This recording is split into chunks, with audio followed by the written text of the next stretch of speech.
Movie start होती है जहाँ पर हम हनी बी के एक हाइव को देखते हैं जहाँ पर बहुत सारी हनी बीज काम कर रही थी। यहाँ पर हम इनकी एक अलग दुनिया देखते हैं। जैसे इंसानों को जिंदा रहने के लिए काम करने पड़ते हैं, इसी तरह यहाँ पर हनी बीज को भी डेली बेसिस पे काम करने पड़ते हैं ताकि वो जिंदगी गुजार सके। अब हम यहाँ मूवी के मेन कैरेक्टर बैरी को देखते हैं जो कि एक हनी बी है। उसकी अब ग्रेजुएशन का टाइम आ चुका है। वो तैयार होता है और नीचे अपने पेरेंट्स के पास जाता है जो कि बहुत खुश थे क्योंकि वो ग्रेजुएट कर चुका था। घर से निकलकर बैरी रास्ते में अपने बेस्ट फ्रेंड एडम को भी पिक करता है। जिसके बाद ये लोग चले जाते हैं एक हॉल में। वहाँ पर इनकी पूरी क्लास मौजूद थी। प्रिंसिपल सबको कॉन्ग्रेचुलेट करते हैं और बताते हैं कि अब इन सबको जाना होगा फैक्ट्री जहाँ पर इनको अपनी पसंद के हिसाब से कोई न कोई जॉब चूज करनी होगी। यहाँ पर इसी काम के लिए इनको फैक्ट्री का टूर दिया जाता है जहाँ पर एक टीचर इनको बताती है कि कैसे इस फैक्ट्री में हनी तैयार होता है। यहाँ पर वो दिखाती है कि कुछ हनी बीज ऐसी हैं जो बाहर से लेकर आती है नेक्टर, जिसके बाद इसको चेंज करके हनी में कन्वर्ट किया जाता है। साथ ही उसका कलर और फ्रेग्रेंस वगैरह भी चेंज करके उसको बहुत ही यमी हनी में चेंज किया जाता है। टूर के दौरान ये लोग एक ऐसी जगह पे आते हैं जहाँ पर देखते हैं कि हनी बीज कोई नए हेलमेट ट्राई कर रही है। इन पे एक्सपेरिमेंट चल रहे थे। ये इसीलिए थे कि बाहर की दुनिया की मुश्किलात ये लोग आराम से हैंडल कर सके। अब इसी के साथ कुछ पॉलन जोक्स अंदर आती हैं। ये वो हनी बीज थी जो कि बाहर जाकर पॉलिनेशन का काम करते थे और नेक्टर जमा करके लेकर आया करते थे।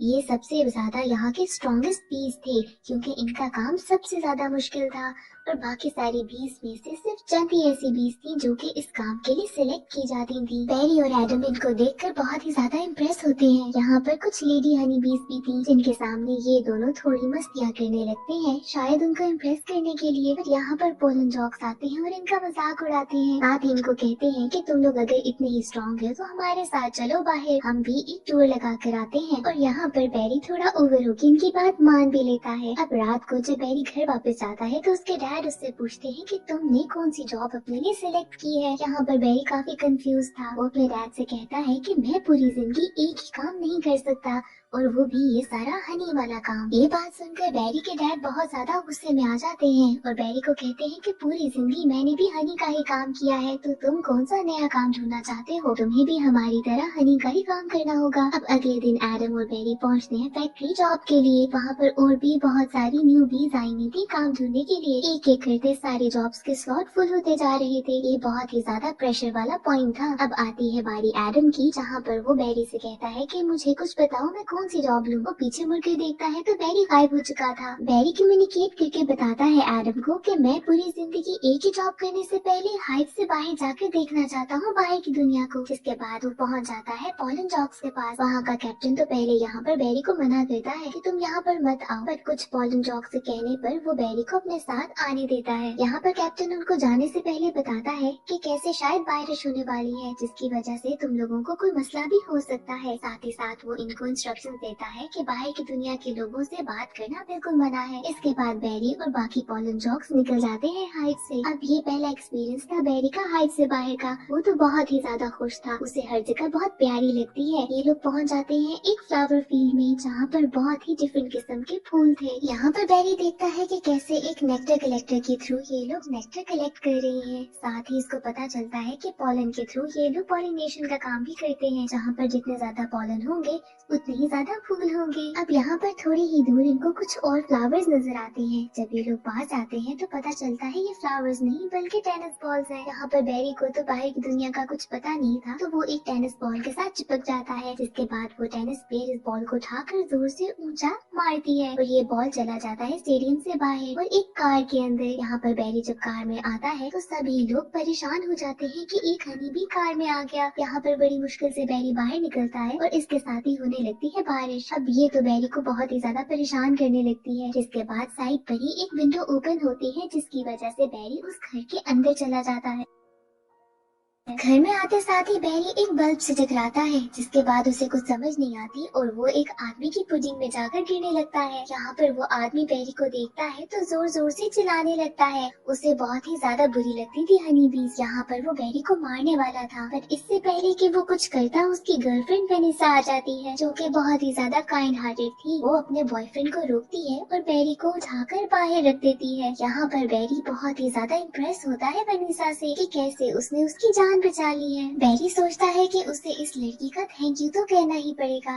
जिसके बाद वो मौका देखता है कि जब वनीसा अकेली हो। यहाँ पर वनीसा किचन में थी कि बैरी अंदर आता है और उसे हाय बोलता है। अब खुद ही सोच ले, एक इंसान को अगर एक हनी भी बोलते हुए दिखाई दे तो वो क्या करे। यहाँ पर वनीसा बहुत ज्यादा घबरा जाती है और अजीब सा बिहेव करने लगती है। उसे तो पहले यकीन ही नहीं आता कि एक हनी भी उससे बात कर रही है। जब उसे रियलाइज होता है कि ये बैरी ही है तो वो थोड़ा संभलती है। यहाँ पर बैरी उसे थैंक यू बोलता है। इसके बाद वो जाने लगता है तो वनीसा उसे कॉफी की ऑफर करती है, जिसके बाद ये दोनों बाहर टेरेस पर बैठकर कॉफी पीते हैं और एक दूसरे को जानने लगते हैं और बहुत ही अच्छे फ्रेंड्स भी बन जाते हैं। बैरी अगले दिन जब घर वापस जाता है तो हाइव में वो एडम से मिलता है, जिसे वो हर बात एक्सप्लेन करता है। एडम इसके बाद कहता है कि ठीक है, अब तुमने बाहर की दुनिया तो देख ली, तो अब मेरे साथ जॉब कर लो। लेकिन यहाँ पर बैरी उसे कहता है कि नहीं, मैं ये हनी वाला काम नहीं कर सकता और मेरी एक नई दोस्त बनी है वनीसा। एडम उसे मना करता है कि तुम्हें हमारे रूल्स नहीं तोड़ने चाहिए, तुम एक इंसान से कैसे बात कर रहे थे। पर बैरी को तो कुछ समझ नहीं आ रही थी क्योंकि उसे वनीसा बहुत पसंद आ गई थी। अब पूरे दिन जब वो घर जाता है तो वो वनीसा के बारे में ही सोचता रहता है और तब सोचता है कि मुझे दोबारा वनीसा से मिलना चाहिए। अब बैरी दोबारा वनीसा के पास जाता है जो कि एक फ्लोरिस्ट थी, यानी कि फ्लावर शॉप में काम करती थी। इसके बाद वो वनीसा के साथ एक मॉल में जाता है। ये उसका पहला एक्सपीरियंस था मॉल का। वहाँ पर वो शेल्फ पर देखता है कि कैसे हनी जार्स में पड़ी है। अब यहाँ पर बैरी को कुछ समझ नहीं आता कि उनकी बनाई हुई हनी यहाँ पर क्या कर रही है। जिसके बाद वनीसा उसे एक्सप्लेन करती है कि हनी हमें बहुत पसंद है और हम खाते हैं। बैरी यहाँ पर वनीसा से कहता है कि ये तो बहुत गलत है, हम इतनी मेहनत से यहाँ हनी बनाते हैं और यहाँ पर किसी और की पिक्चर लगी है जार के ऊपर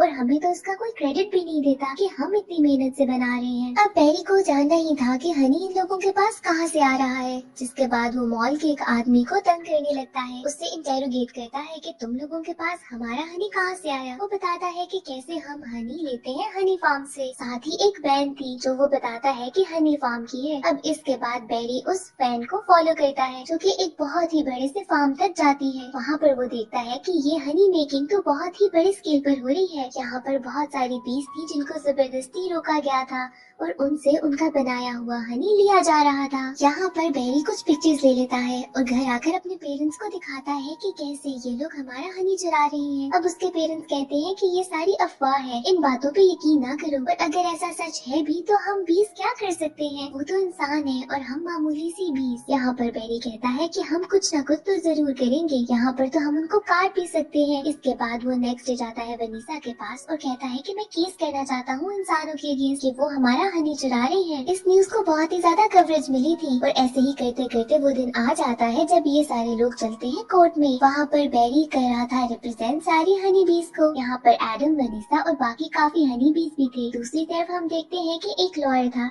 जो कि रिप्रेजेंट कर रहा था सारी हनी कंपनीज को। यहाँ पर बैरी बताता है जज को कि कैसे हम हनी बीज इतनी मेहनत से बनाते हैं हनी को और ये सब लोग हमें क्रेडिट दिए बगैर इसको चुरा रहे हैं, ये बहुत ही ज्यादा नाइंसाफी है। दूसरा लॉयर कहता है कि कैसे नेचर की हर चीज हमें इस्तेमाल करने के लिए ही मिली है और हमें हर चीज को यूज करना चाहिए। पर पहला दिन बैरी के लिए बहुत अच्छा चलता है, उसे बहुत ही ज्यादा सपोर्ट भी मिलती है काफी इंसानों की। ऐसे ही अब इस केस के बाद वो चलते हैं वनीसा के साथ डिनर करने के लिए। जहाँ पर वो वनीसा के घर पे था तो उसका बॉयफ्रेंड आ जाता है। यहाँ पर जब वनीसा अपना खाना बना रही थी तो उसका बॉयफ्रेंड यहाँ पर बताता है बैरी को कि उसे हनी बीज बहुत ही बुरी लगती है। अब बैरी चलता है वॉशरूम में तो उसी के पीछे आ जाता है वनीसा का बॉयफ्रेंड।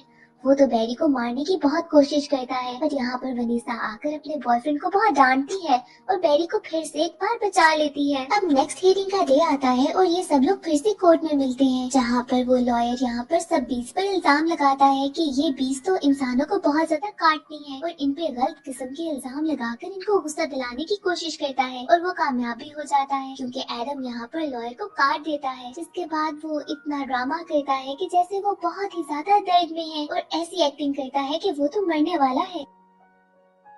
यहाँ पर सबको पता चलता है कि जब हनी भी किसी इंसान को काटती है तो वो खुद भी बहुत ज्यादा जख्मी हो जाती है और एडम के साथ भी बिल्कुल ऐसा ही होता है। वो इतना बुरी तरीके से बीमार होता है कि हॉस्पिटल पहुँच जाता है। अब बैरी कोर्ट में सबको बताता है कि कैसे हनी फार्म में उसने देखा था कि हनी बीज को बहुत ही जहरीली किस्म की गैसेस दी जा रही थी जो उनके लिए बहुत ही ज्यादा खतरनाक है। वो जज से कहता है कि इस सब को रोका जाए क्योंकि हनी बीज के लिए ये बहुत ही ज्यादा खतरनाक चीज है और इसी तरीके से ऐसी बातों से वो केस जीत भी जाता है। एंड टाइम पे यहाँ पर लॉयर उसे जाते हुए कहता है कि तुम नेचर के खिलाफ कुछ कर रहे हो और ये तुम्हारे लिए ठीक नहीं होगा। इसके नेक्स्ट डे ही सारे हनी फार्म्स को बंद कर दिया जाता है और बाजार में जितने भी ऐसे प्रोडक्ट्स थे जिसमें हनी थी उन सबको बैन कर दिया जाता है। अब ऐसे ही हनी फार्म से सारी बीज भी आजाद हो जाती हैं और उनको उनका हनी वापस कर दिया जाता है। अब इसका एक फायदा ये था कि सारी हनी बीज को काम नहीं करना पड़ता, वो ना पॉलन का काम करती है और ना ही नेक्टर कलेक्ट करने का। सबके सब हनी बीज आराम करने लगती हैं और हम देखते हैं क्योंकि पॉलन का काम नहीं हो रहा था तो आहिस्ता आहिस्ता करते करते सारे फ्लावर्स मुरझा रहे हैं और नया फ्लावर कोई भी नहीं निकल रहा। अब क्योंकि फ्लावर्स खत्म हो रहे थे तो वनीसा को अपनी फ्लावर शॉप भी बंद करनी पड़ती है। पैरी नोट करता है कि उनके पास इतना ज्यादा हनी होने के बाद भी सारे हनी बीज खुश नहीं। वो वनीसा के पास आता है और उसे बताता है कि पता नहीं ऐसा क्यों हो रहा है, जिसके बाद वनीसा उसे बाहर की दुनिया एक बार फिर से दिखाती है कि कैसे देखो सारे दरख्त मुरझा गए हैं और कोई भी नया फ्लावर नहीं निकल रहा क्योंकि तुमने पॉलिनेशन का काम रोक दिया और शहद बनाना छोड़ दिया था। इसके बाद पैरी को छोड़कर वनीसा कहीं जाने लगती है। पैरी उसे पूछता है कि तुम कहाँ जा रही हो। वनीसा उसे बताती है कि एक लास्ट फ्लावर प्रेड हो रही है क्योंकि अब दुनिया के सारे फूल तो मुरझा चुके हैं तो ये लास्ट मौका है कि मैं फ्लावर्स को देख सकूं। अब यहाँ पर बैरी को एक आइडिया आता है। वो वनीसा को रोकता है और बताता है कि फ्लावर परेड में तो बहुत सारे फ्लावर्स होंगे और उनमें पॉलन होगा। हम अगर इन फ्लावर्स को चुरा लें तो उसका पॉलन लेके दोबारा से पॉलिनेशन का काम कर सकते हैं और दोबारा से सारे फ्लावर्स निकल आएंगे। अब वनीसा इस आइडिया से बहुत खुश होती है, जिसके बाद ये दोनों छुप कर चलते हैं फ्लावर परेड पे। वहाँ पर ये लोग एक फ्लावर की बहुत बड़ी सी बास्केट को चुरा लेते हैं। इन फ्लावर्स को चुरा कर ये लोग एक प्लेन में लेके जाते हैं जहाँ पर ये लोग आराम से जा रहे थे कि यहाँ पर पायलट अनाउंस करता है कि कैसे मौसम ठीक नहीं और हो सकता है कि वो थोड़ी डिले हो जाए फ्लाइट। यहाँ पर वनीसा बताती है बैरी को कि ये फूल काफी देर से पानी के बगैर है और अगर इन्हें पानी ना मिला तो ये तो सारे मुरझा जाएंगे और हमारा प्लान भी फ्लॉप हो जाएगा। अब इसके बाद बैरी कहता है कि मैं जाकर पायलट से बात करता हूँ। अब ये यहाँ पर पायलट के कैबिन में जाता है उससे बात करने के लिए और पायलट तो एक हनी बी को देखकर घबरा कर उस पर अटैक करने लगता है और ऐसे ही छोटे से कैबिन में दोनों पायलट्स यहाँ पर इसको मारते मारते खुद ही बेहोश हो जाते हैं। बैरी को समझ नहीं आती तो वो वनीसा को यहाँ पर बुलाता है और बताता है कि कैसे पायलट्स तो बेहोश हो गए हैं और अब हमें इस प्लेन को किसी तरीके से नीचे लैंड कराना होगा। काफी देर तो प्लेन चलता रहता है ऑटो पायलट पर अचानक से बादल गरजने की वजह से ऑटो पायलट भी खराब हो जाता है और प्लेन बहुत ही बुरे तरीके से नीचे आने लगता है। ये न्यूज चल रही थी टीवी पर भी, जिसको बहुत सारे हनी बीज भी देख लेते हैं। अब यहाँ पर बैरी अपनी एंटीना से कम्युनिकेट करता है एक बार फिर से सारे बीज को और बताता है कि कैसे उन्हें उसकी जरूरत है। यहाँ पर लाखों की तादाद में हनी बीज आती हैं जो कि उस प्लेन को पकड़कर एक नीचे जगह पर लैंड कराती हैं। यहाँ पर नीचे भी काफी हनी बीज एक फ्लावर की तरह का निशान बनाकर उनका वेट कर रहे थे, जिसके बाद बैरी इन लोगों को लैंड कराने में मदद करता है और ये प्लेन सेफली लैंड हो जाता है। इसके बाद बैरी सारी की सारी हनी बीज को बताता है कि कैसे हम ही हैं जो कि दुनिया में हनी बनाते हैं और पॉलिनेशन का काम भी सिर्फ हम ही करते हैं। अगर हम ये काम ना करें तो दुनिया तो बिल्कुल रंगों से फारिग हो जाए। इसके बाद वो सबको बताता है कि कैसे मैं कुछ फ्लावर्स लेकर आया हूँ और अगर हमने इसके पॉलिनेशन का काम ना किया तो दुनिया बिल्कुल महरूम हो जाएगी फूलों से। जिसके बाद सारे हनी भी एग्री करते हैं और वो सारा पॉलन लेके जाते हैं और फिर से पॉलिनेशन का काम होता है। इसके बाद हम देखते हैं कि कैसे आहिस्ता आहिस्ता सारे फूल फिर से निकलने लगे हैं। वनीसा भी अपनी फ्लावर शॉप फिर से खोल लेती है और यहाँ पर बैरी एडवोकेट बन जाता है सारे एनिमल्स का, जहाँ पर हर कोई अपनी प्रॉब्लम आकर बैरी को बताता है और इसी तरह से ये मूवी एंड हो जाती है।